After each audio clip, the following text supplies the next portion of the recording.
Assalamualaikum warahmatullahi wabarakatuh. Innal hamdalillah nahmaduhu wa nasta'inuhu wa nastahdihi wa nastaghfiruh wa na'udzu billahi min shururi anfusina wa min sayyiati a'malina. Man yahdihillahu fala mudilla lahu wa man yudlil fala hadiya lahu. Asyhadu an la ilaha illallah wahdahu la syarika lahu wa asyhadu anna Muhammadan abduhu wa rasuluh. Qala Allah Ta'ala fil Qur'anil Karim, ya ayyuhalladzina amanu taqullaha wa qulu qawlan sadida yuslih lakum a'malakum wa yaghfir lakum dhunubakum wa man yuti'illaha wa rasulahu faqad faza fawzan 'azima. Qala Nabi sallallahu alaihi wa ala alihi wasallam, man yuridillahu bihi khairan yufaqihu fid din. Jamaah salat subuh Masjid Muhammadiyah Al-Furqan rahimani wa rahimakumullah. Alhamdulillah kita masih bisa bersua kembali dalam rangka kajian rutin membahas akidah Rasulullah SAW, akidah Nabi Muhammad SAW yang beliau ajarkan kepada segenap sahabat-sahabatnya dan kemudian diteruskan kepada para tabi'in dan diajarkan kepada para ulama sampailah kepada kita. Di antaranya tertuang dalam sebuah karya yang ditulis oleh Syekh Muhammad bin Zani Zainu dengan judul Khudh Aqidataka Minal Kitabi wa Sunnati Sahihati. Ambillah akidahmu dari Al-Quran dan hadis yang sahihah.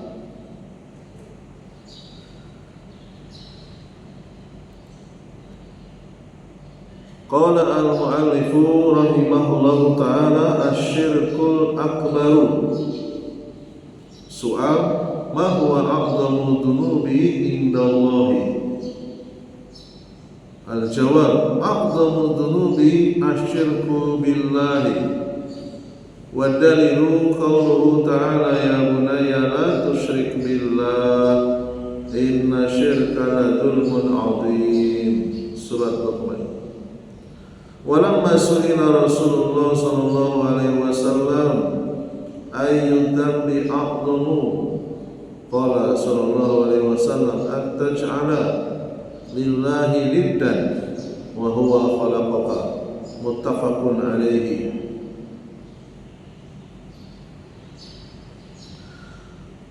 Syirik besar, apa itu dosa yang paling besar di sisi Allah?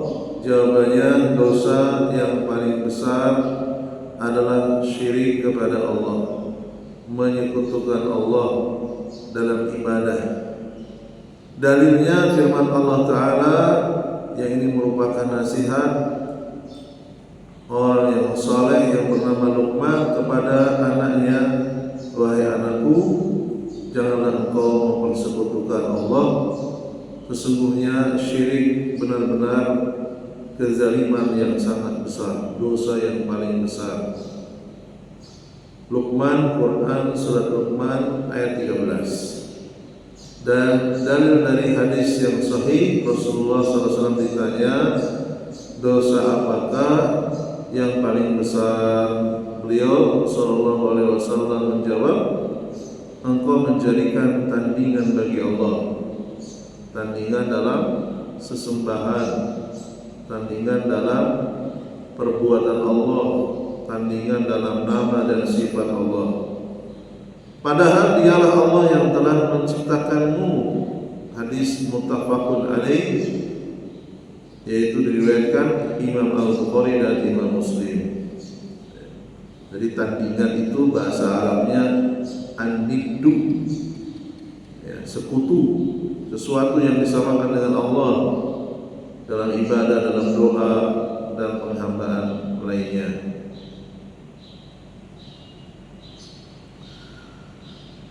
Ada yang termasuk dosa besar, demikian juga ada dosa kecil. Perbedaannya apa? Dosa kecil itu ancamannya tidak disebutkan. Contohnya apa? Contohnya melihat aurat wanita yang tidak halal tanpa sengaja, tapi tidak berhenti, diteruskan, ya, diteruskan. Maka ini berdosa. Kalau tidak diteruskan, nggak berdosa, rezeki katanya, gitu ya. Tapi kalau diteruskan, berdosa. Tapi ancamannya nggak disebutkan. Ya. Nah ini dosa kecil. Ada dosa besar, ancamannya disebutkan, baik itu melalui Al-Quran maupun melalui hadis Nabi Sallallahu Alaihi Wasallam. Contohnya orang yang mati membawa dosa syirik besar, ancamannya kekal, ya, kekal di neraka. Ya.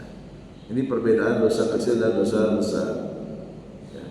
Orang yang berzina sebelum menikah, cambuk, disebutkan ancamannya, berarti dosa besar. Cambuk 100 kali, diasingkan. Ya, orang yang mencuri lebih dari sekian dinar, ya, maka tangannya dipotong, disebutkan ancamannya, berarti dosa besar. Ya. Orang yang berzina setelah menikah, dia sudah pernah menikah, berzina, maka hukumannya dirajam sampai mati. Kalau belum mati, belum selesai, terus dirajam terus sampai dia mati. Itu berarti dosa besar. Ya. Ancamannya disebutkan.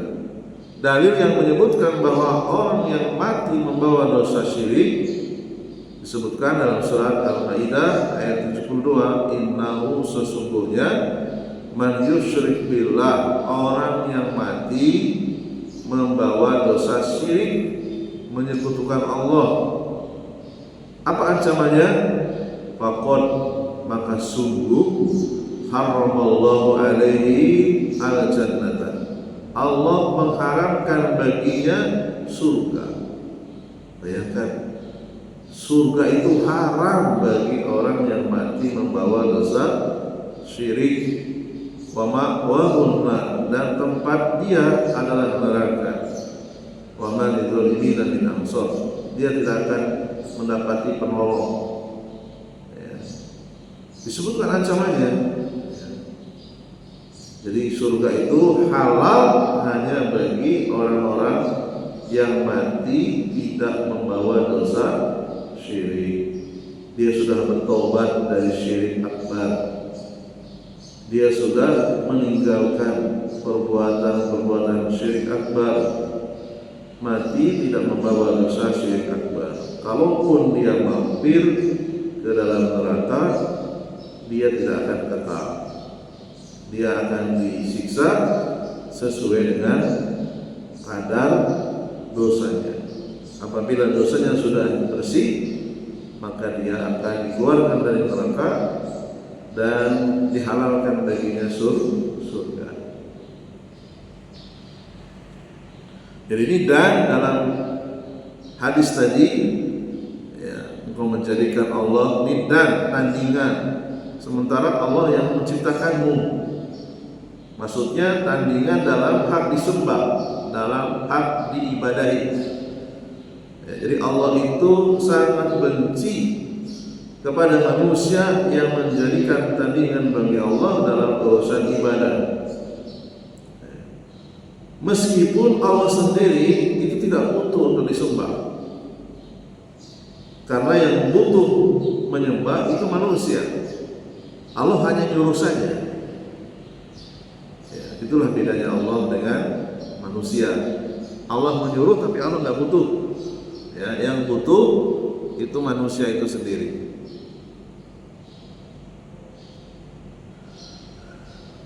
Di mana kita tahu bahwasanya Allah menyuruh manusia itu hidupnya hanya untuk ibadah. Kita lihat dalam surat Az-Zariyat ayat 56. Wa ma khalaqtul jinna, tidaklah aku menciptakan jin, wal insa, dan tidaklah aku menciptakan manusia, illa liya'buduni, kecuali dia hidup di dunia ini tujuannya hanya untuk menyembahku. beribadah kepadaku sampai dia mati. Kalau sudah mati nggak perlu lagi sholat, ya. Sudah selesai ujian di dunia, tinggal menunggu hasil panennya. Kenapa disebutkan jin dulu? Karena jin diciptakan lebih tua daripada manusia. Jin sudah ada, baru kemudian Allah menciptakan Adam.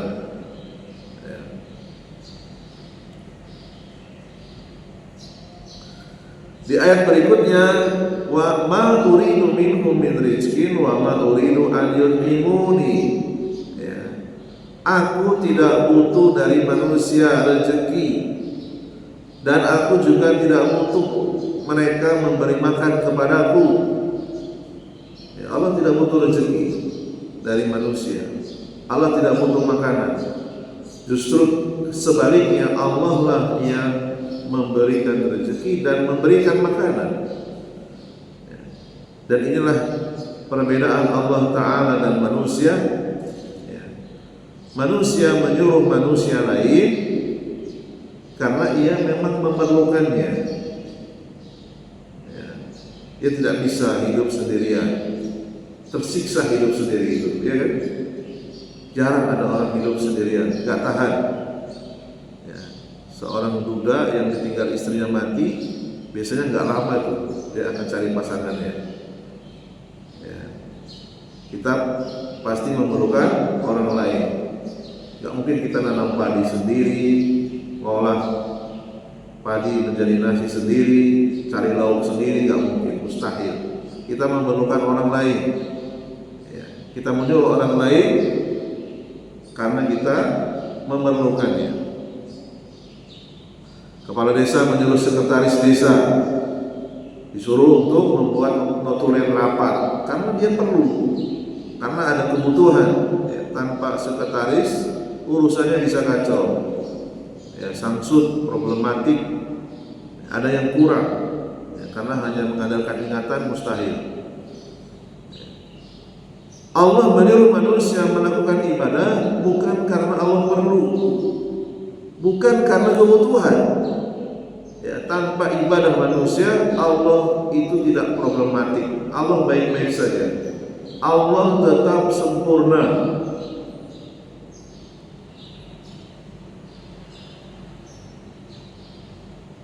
Jadi ada pertanyaan, siapa yang memerlukan ibadah?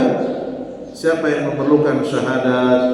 Siapa yang memerlukan sholat, puasa, zakat, ibadah haji, ibadah lainnya yang wajib ataupun yang anjuran? Ya tentu saja jawabannya manusia itu sendiri.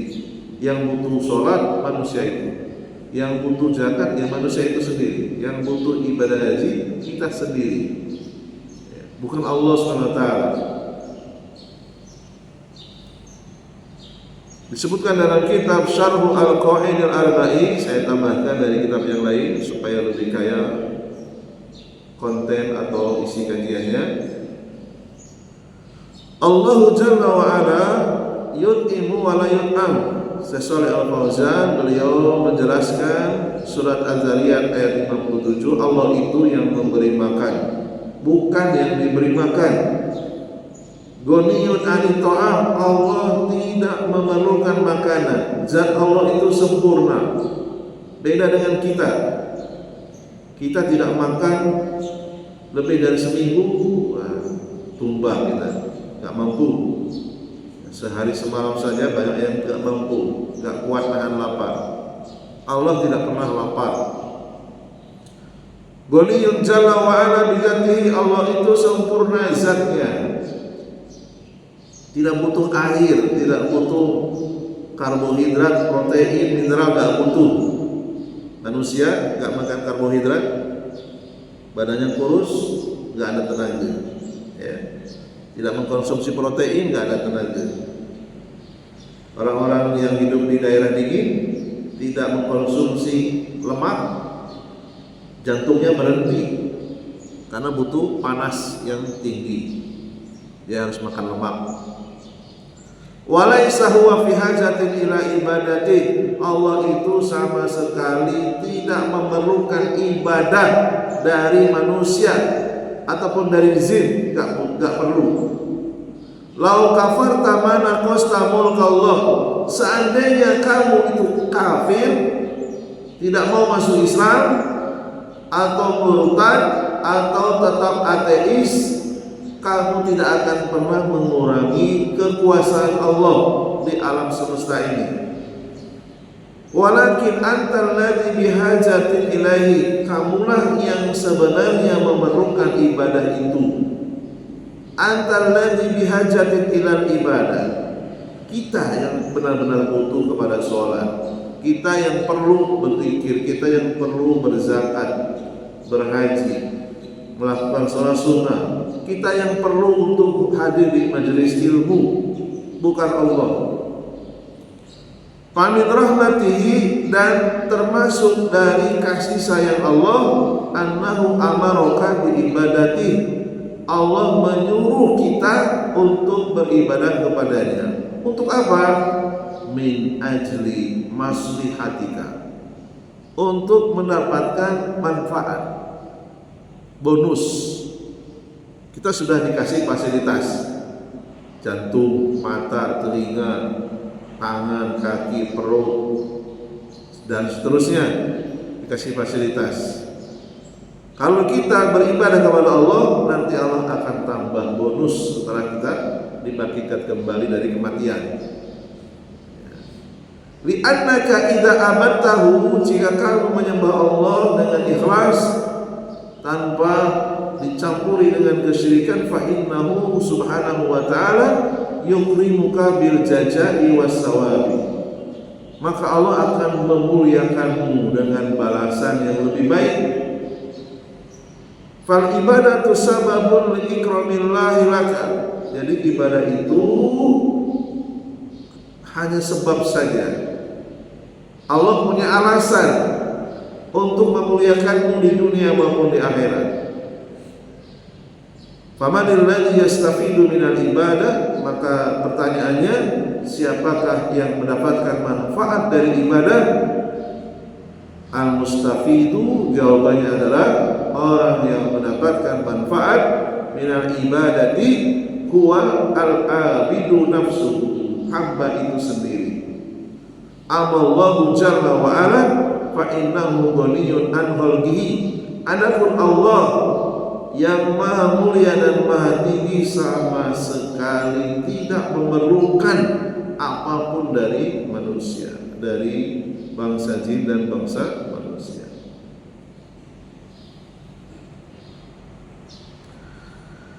Kemudian kita beralih ke pertanyaan berikutnya, ma huwa syirkul akbaru?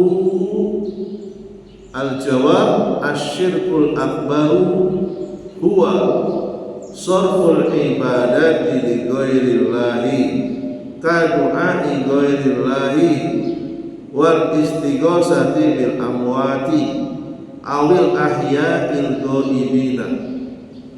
Qala ta'ala wa'budullaha wa la tusyriku bihi syai'an, Suratul Nisa. Wa qala sallallahu alaihi wasallam, min akbaril kabairi asyirku billah, rawahul Bukhari. Terjemah bebasnya, apa yang dimaksud dengan syirik akbar? Maka jawaban para ulama, syirik besar, syirik akbar adalah mengarahkan, menyerahkan, memalingkan, maknanya sama. Satu bentuk ibadah kepada selain Allah, ya, seperti berdoa kepada selain Allah, beristighosah kepada orang-orang yang sudah mati, beristighosah kepada orang-orang yang tidak hadir. Allah Ta'ala berfirman, dan sembahlah Allah, janganlah kamu mempersekutukannya dengan sesuatu apapun. Quran Surat An-Nisa ayat 36. Dan dalil dari hadis, Nabi SAW bersabda, termasuk dosa-dosa besar yang paling besar adalah menyekutukan Allah, syirik kepada Allah. Ya. Jadi orang-orang yang tidak hadir itu maksudnya apa? orang yang tidak dapat mendengar, tidak dapat menjawab permintaan kita secara nalar sehat.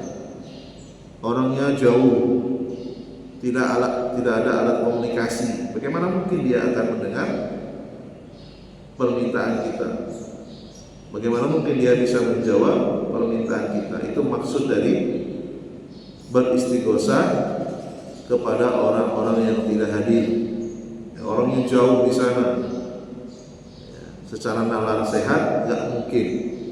Telinga manusia itu ada batas maksimalnya, batas minimal dia bisa mendengar suara. Ya, apalagi dengan suara pelan, 10 meter aja sudah sulit untuk didengarkan. Belum lagi ada noise, ada gangguan suara yang lain. Apalagi jaraknya sampai 1 kilo, mustahil. Ya, kemampuan telinga manusia itu ada batas minimal yang bisa didengar. Maksimal berapa kilo, maksimal berapa meter. Ya.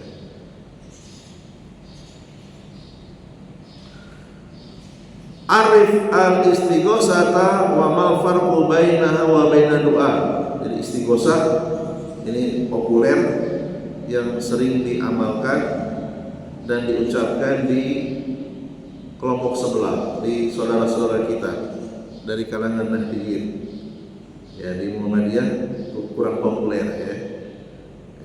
Maka kita harus tahu supaya kita punya landasan ketika hidup bermasyarakat. Yuk istighosah, dilihat dulu istighosahnya seperti apa.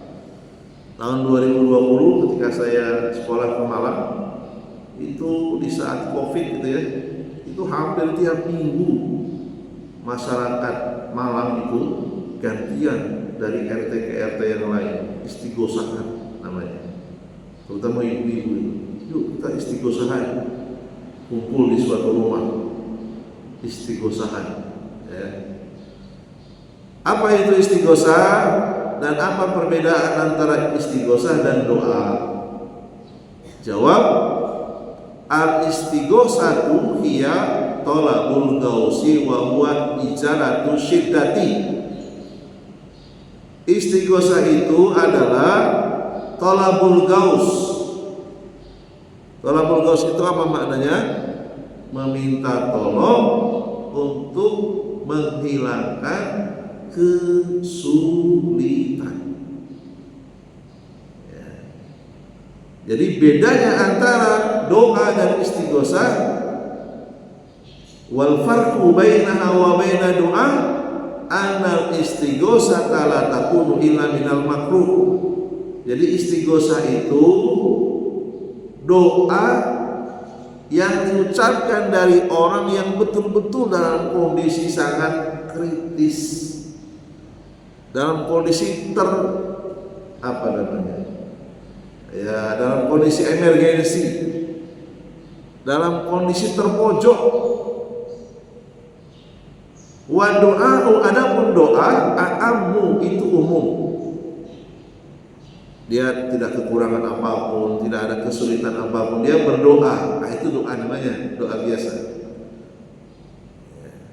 Adapun istighosah li'annahu yakunu minal makrubi wa ghairi.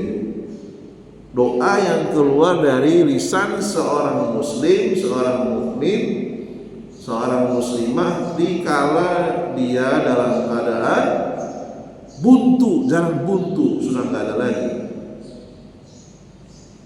Ya, itu namanya istighosah. Jadi sebetulnya benar ketika peristiwa Covid itu kan bingung bagaimana cara menghilangkan Covid, maka dilakukan istighosah.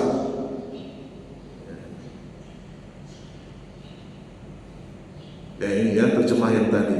Ya, jadi istighosah itu meminta pertolongan untuk dihilangkan kesulitan atau penderitaan. Kesulitan macam-macam ya, penderitaan itu macam-macam. Ada yang di keadaan tubuhnya sakit, sudah berobat kemana-mana nggak sembuh-sembuh, nah, beristighosah dia kepada Allah.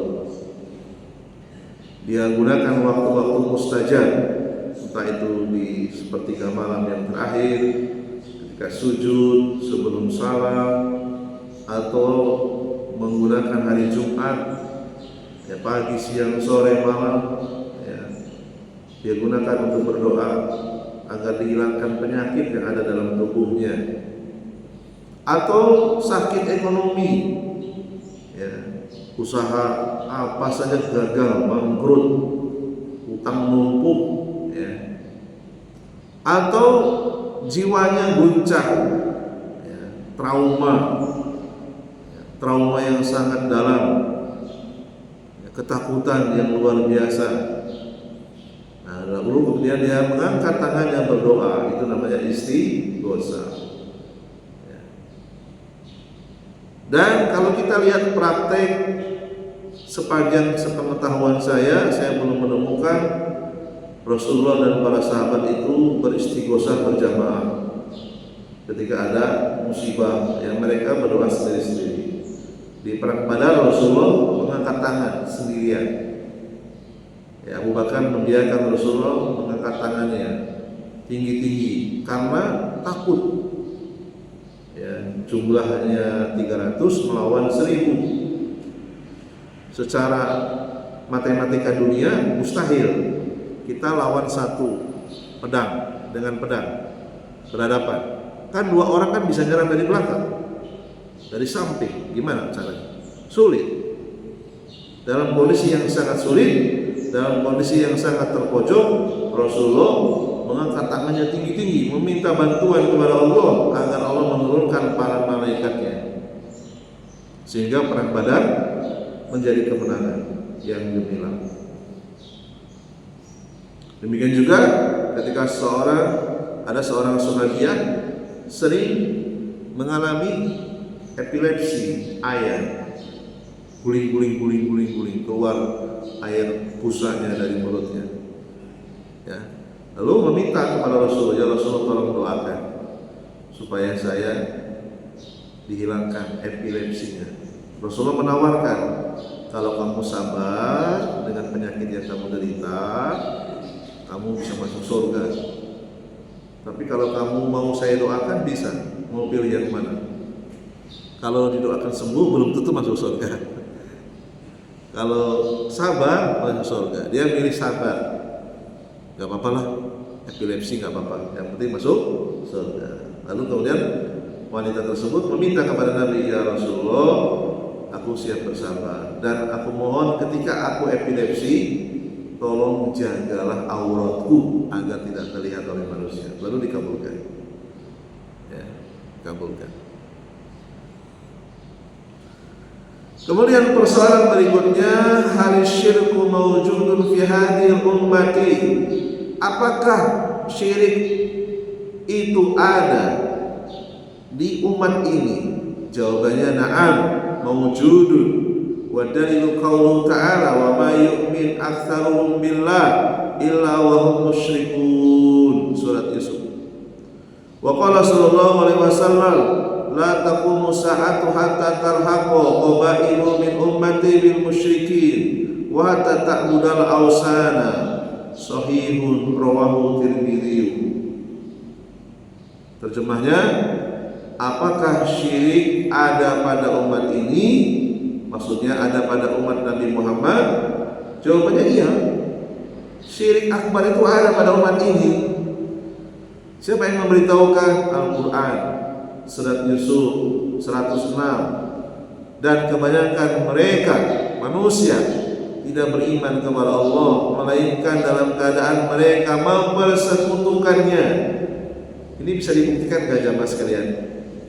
Ayat ini bisa gak? Gimana cara membuktikannya? Kebanyakan manusia tidak beriman.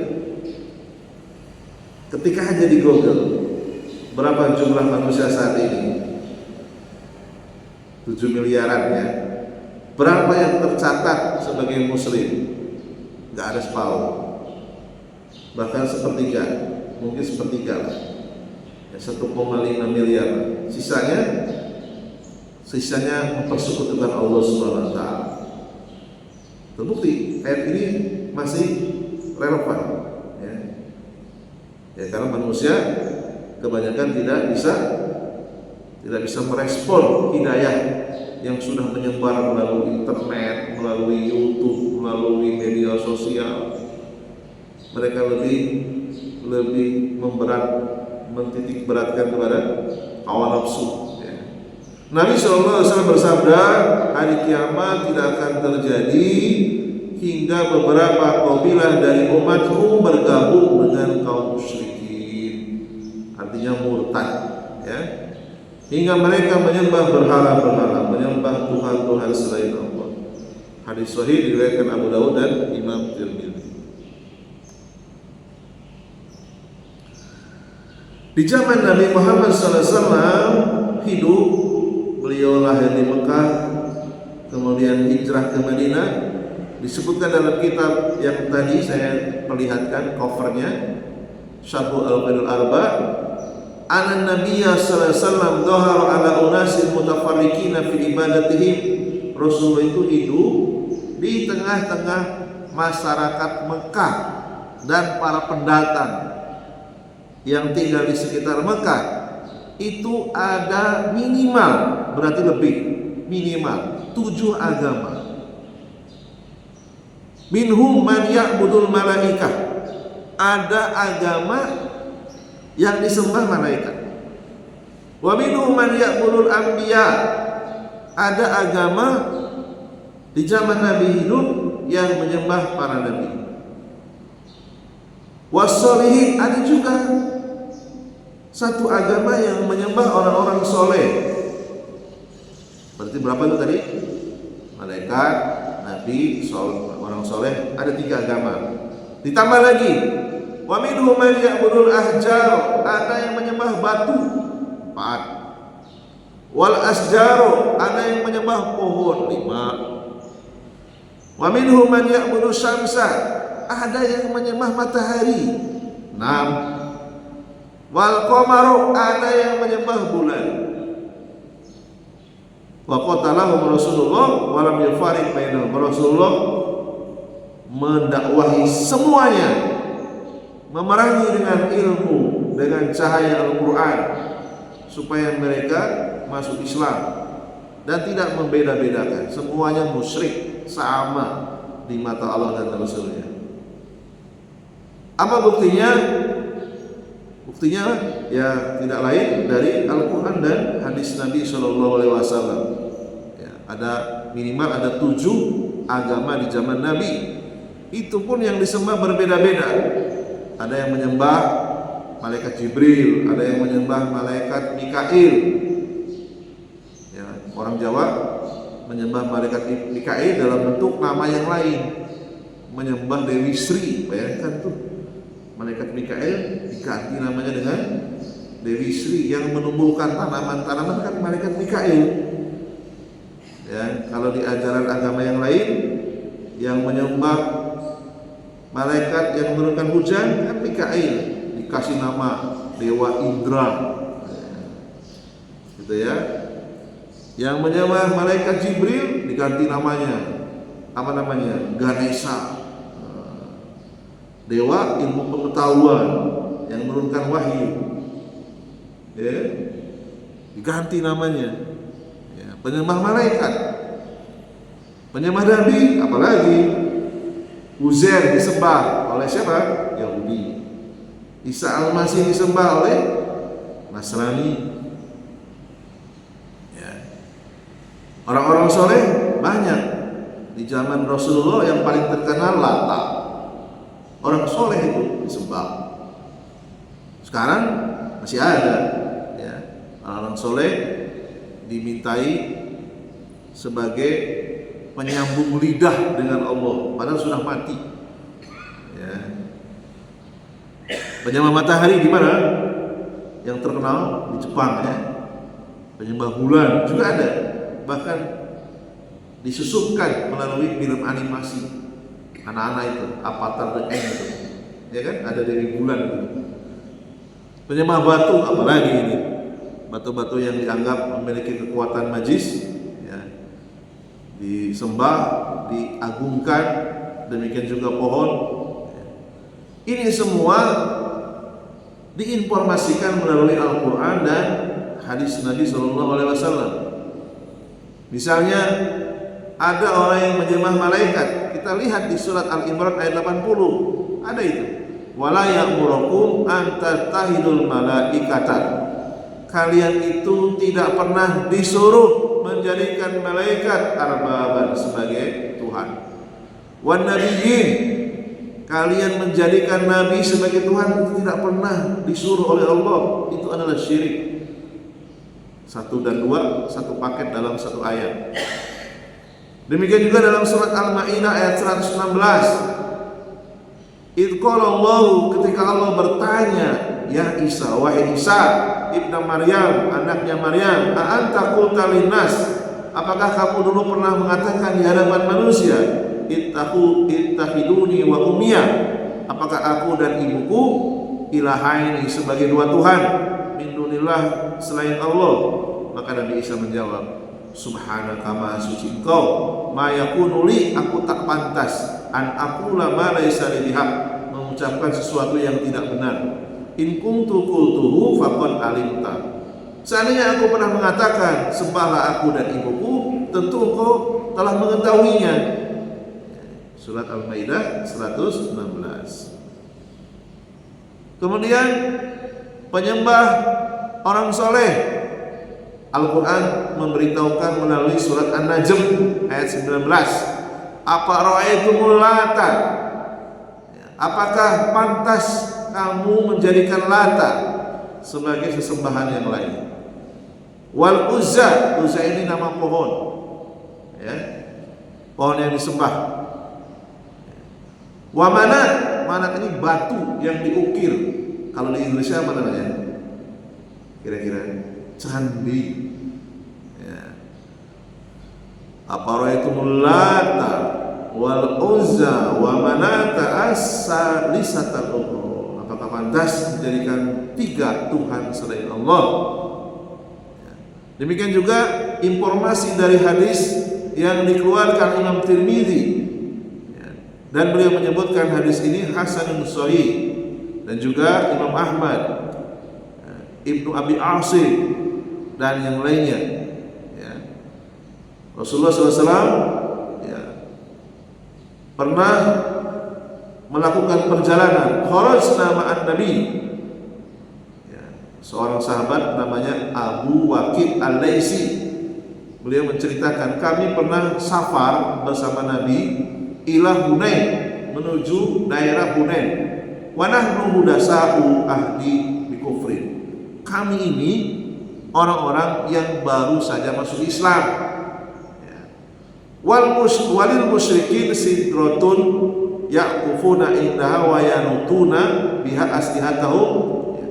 Kami melihat orang-orang musyrik itu memiliki pohon yang dikeramatkan. Mereka sering menggantungkan senjata-senjatanya di pohon tersebut. Yuqalu laha Datu Anwat, namanya pohon Datu Anwat. Kalau tadi Uzza, kalau ini pohon Datu Anwat. Pamaronna bi sidratin faqulna, ketika kami melewati pohon tersebut, si seorang sahabat Abu Waqid Al-Laisi radhiyallahu anhu berkata, wahai Rasul, ij'al lana Data Anwat kama lahum Datu Anwat. Ya Rasulullah, boleh enggak kamu izinkan kami memiliki pohon yang dikeramatkan seperti pohon Datu Anwat? Lalu kemudian Rasulullah dengan terkejut mengucapkan, Allahu Akbar, Allahu Akbar, Allahu Akbar. Kamu baru saja masuk Islam, ya, kok bisa meminta kepada saya izin untuk mengkeramatkan pohon? Rasulullah menegurnya dan memakluminya, karena Abu Waqid Al-Laisi dan rombongannya adalah orang-orang yang belum lama masuk Islam, ilmu tauhidnya belum begitu dalam. Rasulullah memaafkan, jangan ulangi lagi kamu meminta sesuatu yang bisa merusak akidah. Gak ada pohon yang dikeramatkan, gitu ya. Kemudian informasi dari Al-Quran, di antara manusia ada yang menyembah matahari dan bulan. Bisa dicek di surat Fussilat ayat 37. Wa min ayatihi al-lailu wan nahar. Dan di antara tanda-tanda kebesaran Allah terjadinya malam dan siang bergantian. Wasyamsu wal qamar, adanya matahari dan bulan. La tasjudu lisamsi wala lil qamari, janganlah kalian sujud kepada matahari dan kepada bulan. Berarti ada. Enggak mungkin Al-Quran bohong. Masih ada orang yang sujud kepada matahari dan bulan. Ya. Di mana? Ya nggak tahu. Mungkin di Indonesia kita belum melihat, tapi di negara-negara lain ada. Ya. Buktinya apa? Di Jepang masih ada penyembah matahari, agama Shinto. Ya. Di film Avatar itu disebutkan ya ada adegan menyembah bulan, ya, Dewi Bulan, ya. Sampai disisipkan dalam film anak-anak. Jadi Lata ini adalah rojulun solihun, ya, seorang laki-laki. Karena yalutu syawiko wa yut'imuhu lil hujjaj. Dulu ketika dia hidup membuat roti dari gandum. Lalu setelah jadi dia berikan kepada hujjaj, kepada orang-orang yang melakukan ibadah haji. Falamma mata banau ala qabrihi baitan. Ketika mati dibangunlah sebuah rumah di atas makamnya. Lalu ditutup dengan kelambu, wa arhu alaihi satair. Ya. Fasaru ya'budunahu min dunillah. Lalu dijadikan sesembahan selain ini namanya Lata. Adapun Uzza ini adalah sajaratun minas sanami fi wadi Nakhla baina Makkah wa Thaif. Pohon di daerah yang disebut Salam dekat lembah Nakhla, tepatnya antara Mekah dan Thaif. Pohonnya dikelilingi ya, bangunan dan kelambu. Haulaha binahun wasatair. Bahkan ada juru kuncinya, sadanatun, itu juru kunci. Fiha sayatinu yukallimunan nas. Dari pohon ini sering keluar suara manusia, ya, yang mengajak manusia berbicara.